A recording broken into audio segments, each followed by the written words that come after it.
Ordinary differential equations of first order, video number 26. Ordinary differential equations of first order and higher degree, video number 1. इसके पहले हम लोग differential equations of first order and first degree पढ़ रहे थे. First order first degree में कुल 25 video हमने आपको दिया. अब फर्स्ट ऑर्डर ही रहेगा लेकिन डिग्री अब बढ़ेगी. डिग्री बढ़ेगी, ऑर्डर फर्स्ट रहेगा. इसका मतलब D Y by D X ही रहेगा डिफरेंशियल, लेकिन उस पर घात बढ़ेगा, पावर बढ़ेगा. इसलिए सुविधा के लिए D Y by D X के लिए एक नोटेशन फिक्स कर दिया गया है, small P. We denote D Y by D X by small P. इसमें ये पिछले पोर्शन से ये पोर्शन थोड़ा हल्का है, छोटा है.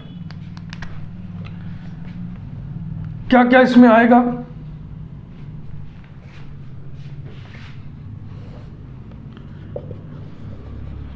इक्वेशंस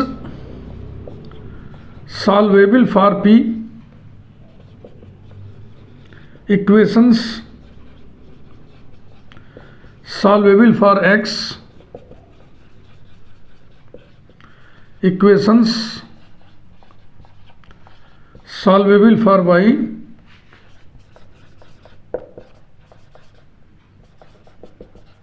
क्लैरेट्स इक्वेशन,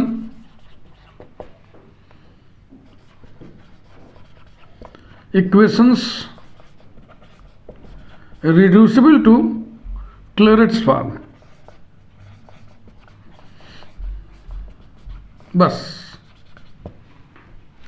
ये जो हम शुरू कर रहे हैं ordinary differential equations of first order and higher degree, इसमें बस इतना ही आपको पढ़ना है. 1 2 3 4 और इसी का एक और 5. तो अभी हम आज शुरू करेंगे इक्वेशंस सॉल्वेबल फॉर एक्स, जो कि सबसे इजी है, सबसे आसान ये है और क्लैरेट्स इक्वेशन है. बस बकिया उतने आसान नहीं है. आइए हम शुरू करें. Solvable for P,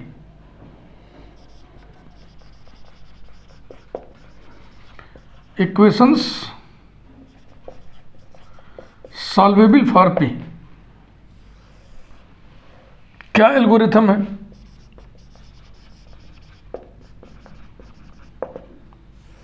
We solve the given differential equation.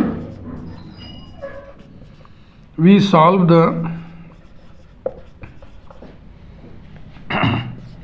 given differential equation for P and get expressions like P के लिए सॉल्व करोगे, इसका मतलब P की वैल्यूज आएंगी ना, P के लिए सॉल्यूशंस आएगा. कुछ ऐसा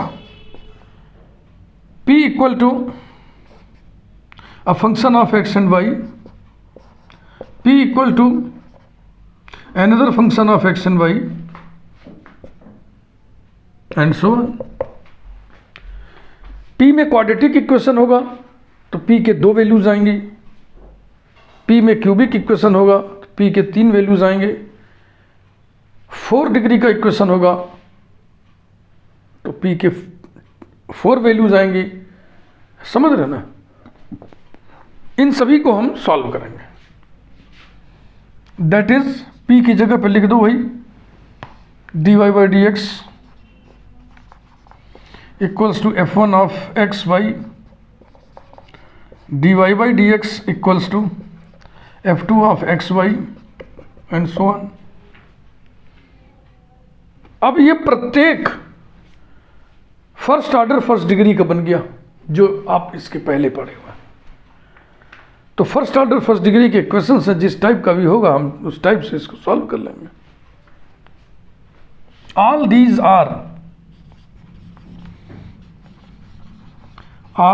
are differential equations of first order and first degree.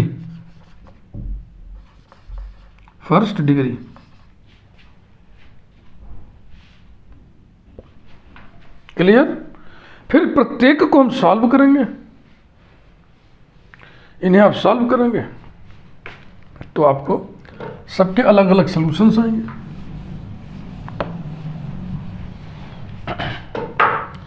एक इक्वेशन दिया है उससे पी के मान निकले अलग अलग ना, तो अलग अलग आ रहा है।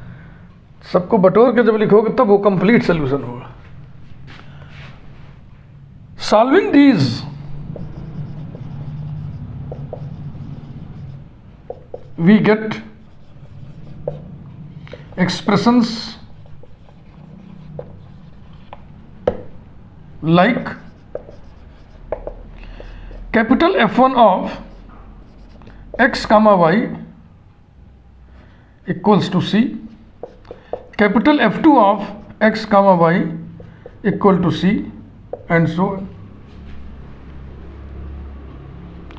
अब कैपिटल F1 से कोई अर्थ न लगाइए कि स्मॉल f1 का कोई रिश्तेदार है वो उसको phi1 phi2 लिख देते, अनदर फंक्शंस लिखना था, नोटेशन कुछ भी डाल दो। तो ये टुकड़ों टुकड़ों में सोल्यूशन आया। आप सबको देखो हम समेटेंगे तो कंप्लीट सोल्यूशन हो गया। The complete solution, complete integral भी कहते हैं। The complete solution is capital F1 of X Y minus C into capital F2 of X comma Y minus C into so on equals to 0। इसमें से प्रत्येक निकल आएगा ना, हाँ सब निकल आएंगे। तो ये कंप्लीट सोल्यूशन हो गया। यही कंप्लीट सोल्यूशन है और यही जनरल सोल्यूशन है। This is general solution, this is general solution of the given equation also। चूंकि जनरल सोल्यूशन हमको लिखना है, जिस इक्वेशन का लिखना है उसका ऑर्डर फर्स्ट है, इसलिए जनरल सोल्यूशन में आर्बिट्रेरी कांस्टेंट की संख्या कितनी जाएगी? 1। अगर हम इन प्रत्येक को सॉल्व करते समय अलग अलग कांस्टेंट ऑफ इंटीग्रेशन लेते, पहले वाले में हम C1 ले लें, दूसरे में C2 ले लें एंड सो ऑन, तो जनरल सोल्यूशन में आर्बिट्रेरी कांस्टेंट की संख्या 1 से ज़्यादा आ जाएगी, जो कि नहीं होना चाहिए, because this is the general solution of first order differential equation. It contains only one arbitrary constant. ये शुरू में ही आप सब जान लिए हैं, फॉर्मेशन वगैरह जब शुरू में आपको पढ़ाया गया है उसी समय सब आप जान गए। क्लियर हुआ? तो इस पूरी व्यवस्था में आपको सिर्फ एक जगह सतर्क होना है कि ये कांस्टेंट जो लिखना है, arbitrary constant, constant of integration, इनकी संख्या 1 से ज़्यादा ना होने पाए। क्यों? क्योंकि हम फर्स्ट ऑर्डर डिफरेंशियल इक्वेशन का जनरल सोल्यूशन लिख रहे हैं। अब आइए इस पर हम लोग एग्जाम्पल्स देखें।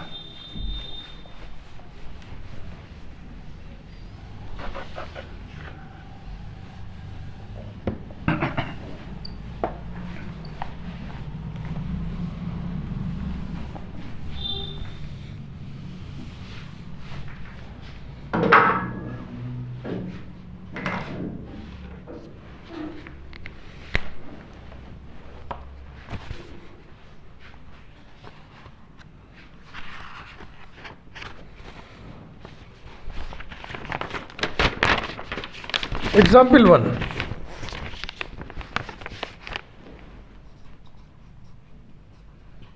सॉल्व फलाने ऐसे करके हम क्वेश्चन नहीं लिख रहे हैं, सीधे सीधे हम डिफरेंशियल इक्वेशन लिख दे रहे हैं ना, और उस पर नंबर 1 डाल देंगे तो हमको लिखना थोड़ा कम पड़ेगा। p² plus 2py sec x plus y² equals to 0। आपको मालूम है p क्या चीज़ है, ये लिखा नहीं रहेगा, किसी क्वेश्चन में नहीं लिखा रहेगा, क्योंकि ये स्टैंडर्ड नोटेशन है, ये सारे लोग जानते हैं, आज आप भी जान गए।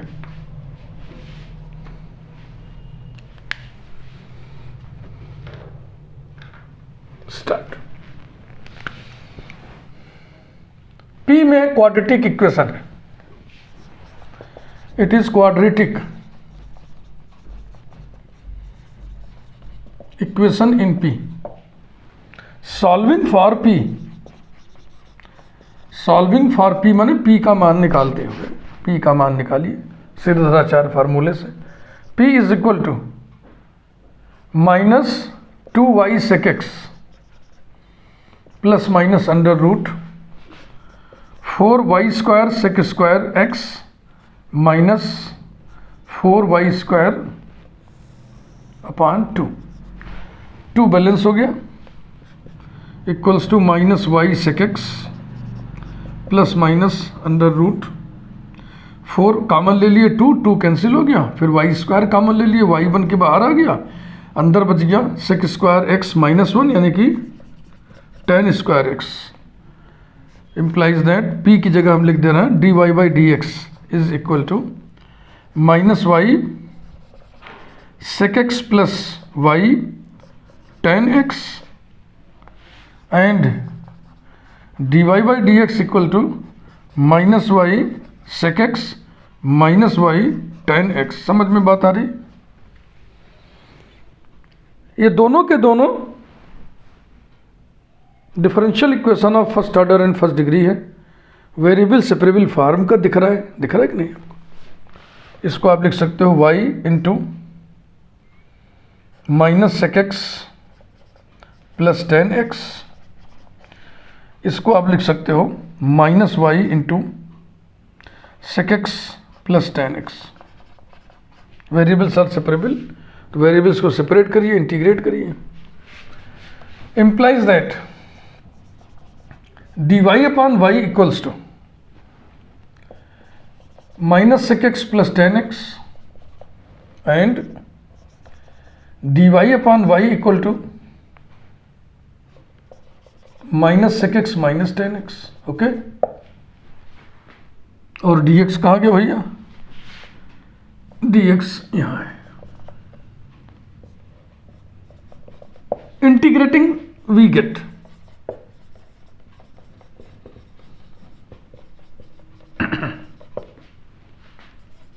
log y equals to log c minus sec X का integral log sec x plus tan x plus tan x का integral log sec X and log y equal to log c minus log of sec x plus tan x minus log sec X. Clear हो रहा है? implies that log y equal to log bracket, ये दोनों positive है तो इन दोनों का गुणा हो जाएगा, यानी कि c सेक एक्स, और ये नेगेटिव में है तो ये बट्टे में हो जाएगा, है ना, sec x plus tan x and log y equal to log, दूसरे में देखा अब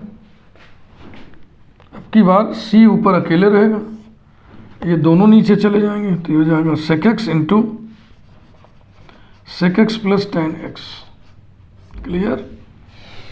माइनस कॉमन ले लेंगे ना, तो log sec x plus tan x plus log sec X, दोनों तरफ एंटी लॉग ले लीजिए।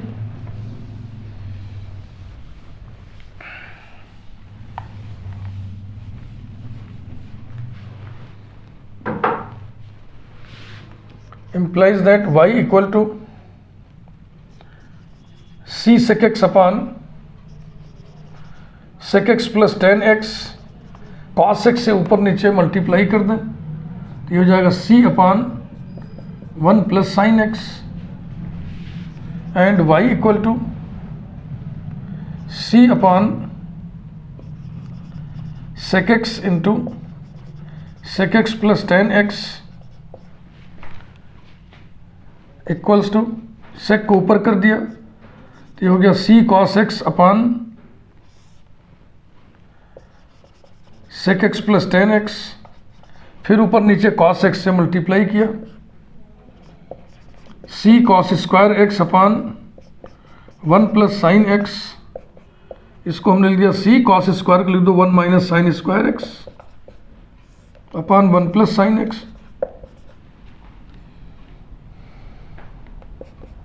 आ गया c into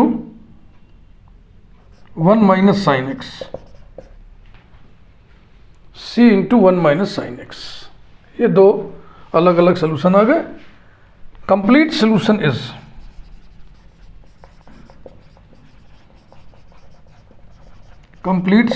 is y minus C into 1 minus sine x एक हिस्सा हो गया, into y minus c upon 1 plus sine x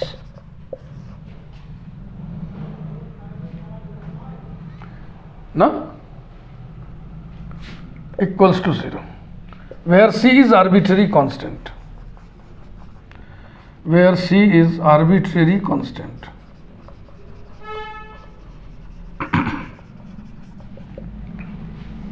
answer check करें। y माइनस सी इंटू 1 माइनस साइन एक्स और दूसरे में y into 1 plus sine X minus C. वही मैं सोच रहा था कि अगर इसका यहाँ गुणा कर दे तो y into 1 plus sine X minus C, वही बात हुआ। ठीक है,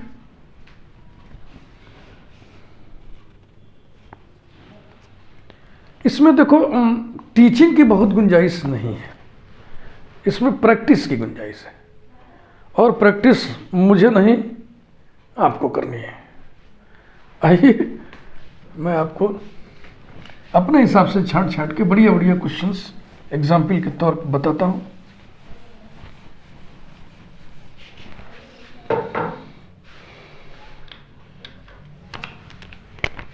एग्जाम्पल 2,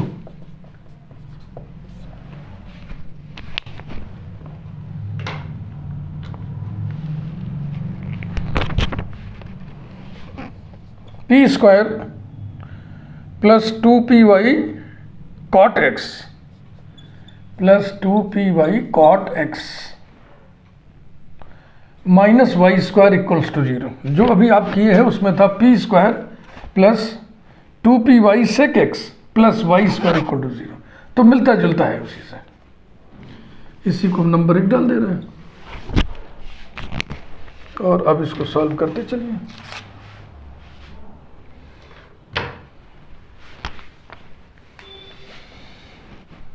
कुछ लिखना ही रहा है जो शुरू में लिखा था ना कि it is quadratic in p, solving for p by Dronacharya formula.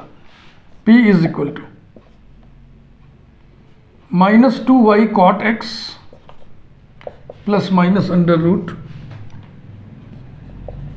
4y square cot square x minus 4 plus हो जाएगा ना, plus 4y square upon 2 equals to minus cot x plus minus 4 balance हो गया, y बाहर हो गया, cot square plus 1 cosec square, तो ये हो जाएगा कोसेक।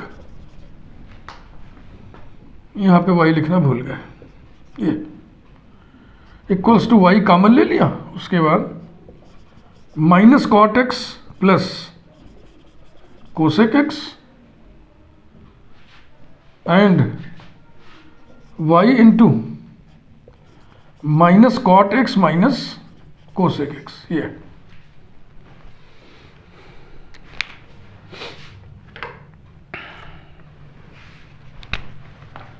दोनों को अलग अलग कर लें।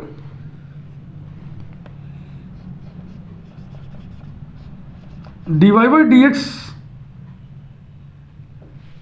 इक्वल्स टू y ब्रैकेट में cosec x minus cot X, एक तो ये हो गया, and dy by D x equal to minus Y और within the bracket cosec X plus cot x.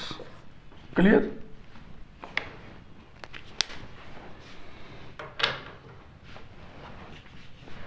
Variables are separable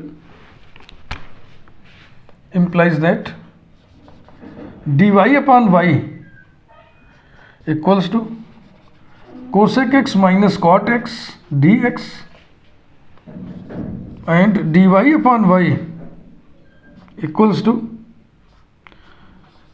minus cosec x minus cot x dx।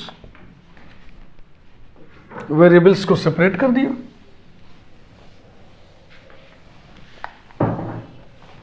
Integrate करिए।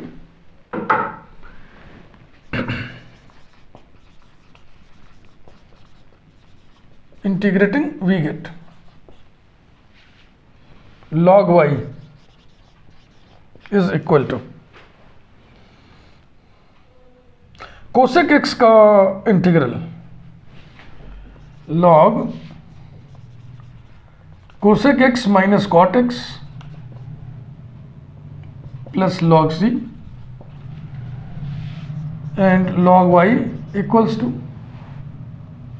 ले एक तो भूल गया ना एक टर्म भूल गया पूरा का पूरा, माइनस कॉट एक्स का इंटीग्रल, कॉट का मतलब होगा कॉस अपॉन साइन, तो log sine minus log sine X plus log C. इसमें देखिए माइनस कोसेक एक्स है तो हो जाएगा minus log of cosec x minus cot X, फिर माइनस कॉट एक्स का integral log sine X plus log C implies that log y equal to log, ये दोनों पॉजिटिव में है तो हो जाएगा c into cosec x minus cot x, और ये नेगेटिव है तो upon sine x, and log y equal to, ये दोनों ही नेगेटिव हैं तो दोनों नीचे जाएंगे तो हो जाएगा log c upon sine x into cosec x minus cot x, anti log लेते हुए y equal to c into cosec x minus cot x upon sine x, and y equal to c upon sine x into cosec x minus cot x. ये रहा,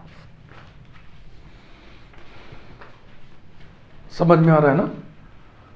हाँ, कुछ खास बात नहीं है।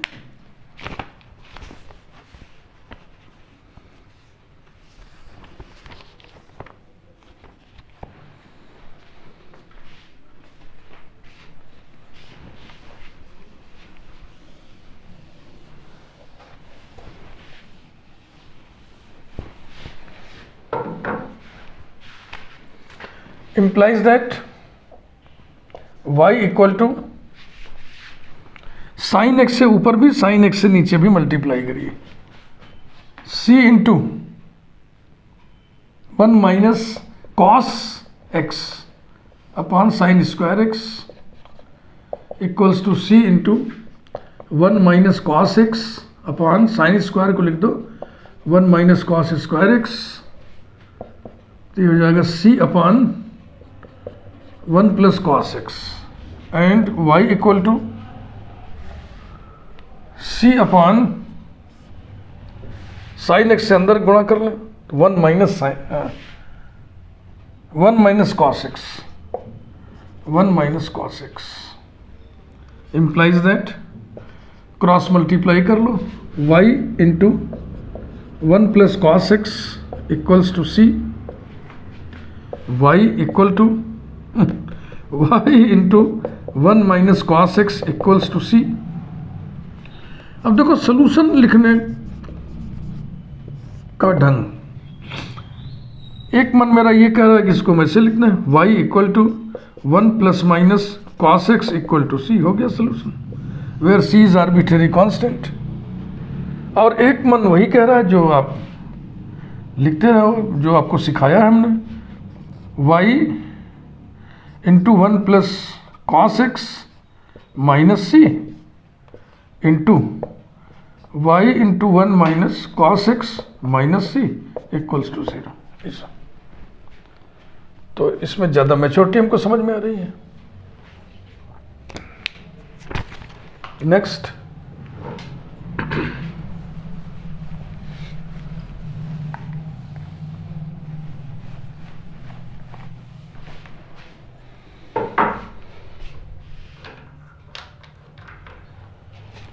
Example 3,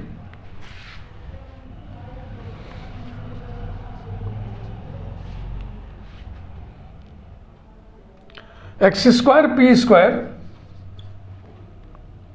minus 2xyp plus 2y square minus x square equals to 0।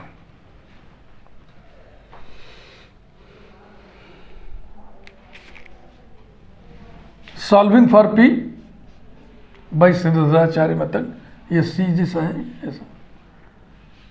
P बराबर हो जाएगा 2xy plus minus under root 4x square y square minus 4x square into this bracket upon 2x square. ये वाला 4, ये वाला 4, ये वाला 2, ये वाला 2 कैंसिल हो जाएगा, equals to xy plus minus x square को भी बाहर निकाल लो तो x बन के बाहर आएगा, अंडर रूट क्या बचा 4x स्क्वायर आप बाहर खींच चुके हो, वाई स्क्वायर माइनस ब्रैकेट में 2y square minus x square upon x square.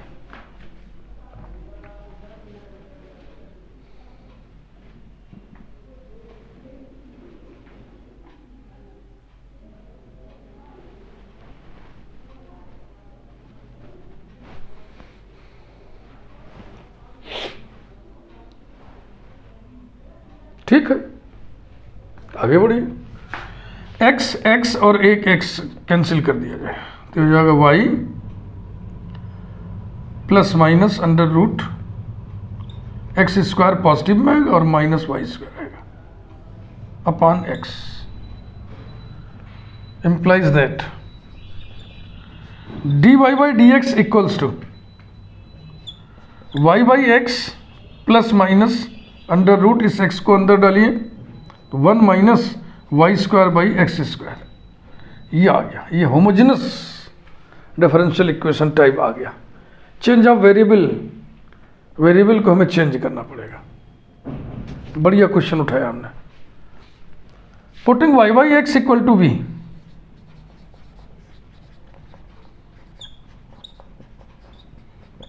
that is y equal to vx, so that अब तुरंत दिमाग में आता है फिर किसके रेस्पेक्ट में डिफरेंशिएट करें गुरुजी, तो इसको हम आपको समझा चुके हैं बेटा। डिफरेंशियल इक्वेशन देखो, डिफरेंशियल इक्वेशन में डिफरेंशियल कौन है, dy बाई डी एक्स है sir. dy by D x का मतलब क्या होता है, y का डेरिवेटिव x के रेस्पेक्ट में, किसके रेस्पेक्ट में, x के रेस्पेक्ट में, अतः सारा कार्यक्रम x के रेस्पेक्ट में होगा, डिफरेंशिएशन भी इंटीग्रेशन भी। ये तरीका है, कंफ्यूजन का कोई चांस ही नहीं। dy by D x equal to v plus x d we upon D x. V है dy बाई डी एक्स की जगह v plus x d we upon D x equals to v plus minus under root 1 minus we square. ये v cancel हो गया, implies that x, बहुत बढ़िया example उठ गया, अच्छा लग रहा है। x D we upon D x equals to plus minus under root 1 minus we square. अब वेरिएबल्स आर सेपरेबल।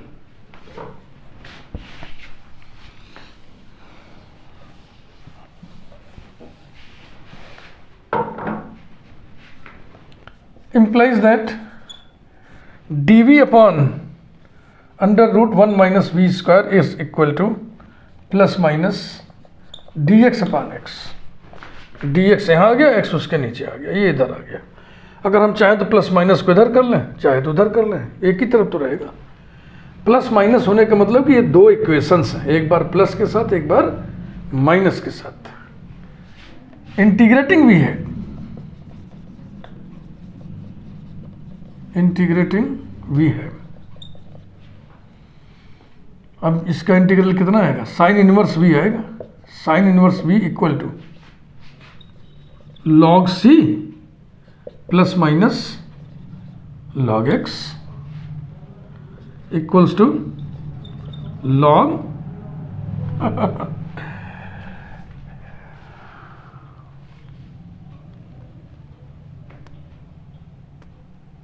एक बार log cx होगा जब प्लस लेंगे तो, और एक बार log c अपान x होगा जब माइनस लेंगे तो। v का मान रख दीजिए, implies that sin inverse y by x, sin inverse y by x equal to log cx comma sin inverse y by x equal to, देखो यहाँ हाँ ठीक तो है, log c by x। अब इसमें कुछ नहीं हो सकता है, अब log हटाओगे तो e टू दी पावर ये बवाल चढ़ जाएगा sin इनवर्स, क्या कोई बहुत सुंदर थोड़ी लगेगा।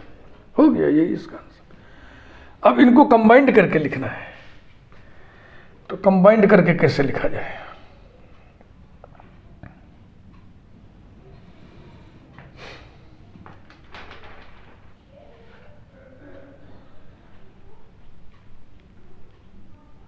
तो कंबाइंड करके लिखने का मतलब कि हम इसको लिखें ऐसे, sine inverse y by x minus log c x into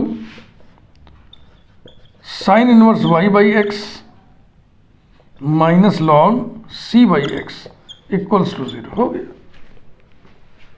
इतना बराबर 0 करोगे तो ये निकलेगा, इतना बराबर 0 करोगे तो ये निकलेगा। ये जरूर लिख देना है लास्ट में, where c is arbitrary constant.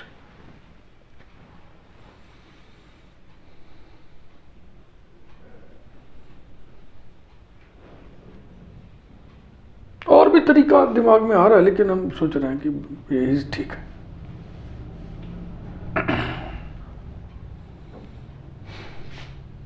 जैसे log c को हम प्लस माइनस log c लिख दें, प्लस माइनस log c लिख दें, तो आप कहोगे कि आप कांस्टेंट के 2 मान काहे ले रहे हो, तो हम करेंगे कांस्टेंट के 2 ही मान कहाँ ले रहे हैं, c है तो ले रहे हैं, c ही तो रहेगा। तो एक सेटिंग ये भी आप कर सकते हो।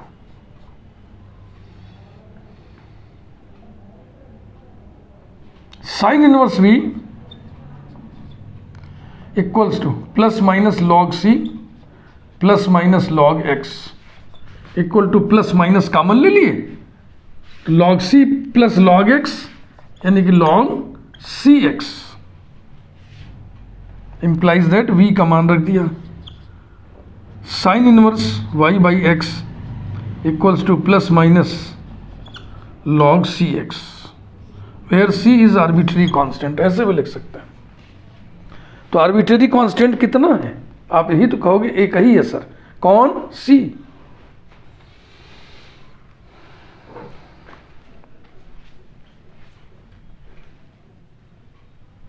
ये 3 बढ़िया बढ़िया एग्जाम्पल हमने आपको बताया। मुझे नहीं लगता कि इस पे और एग्जाम्पल हमें बताना चाहिए।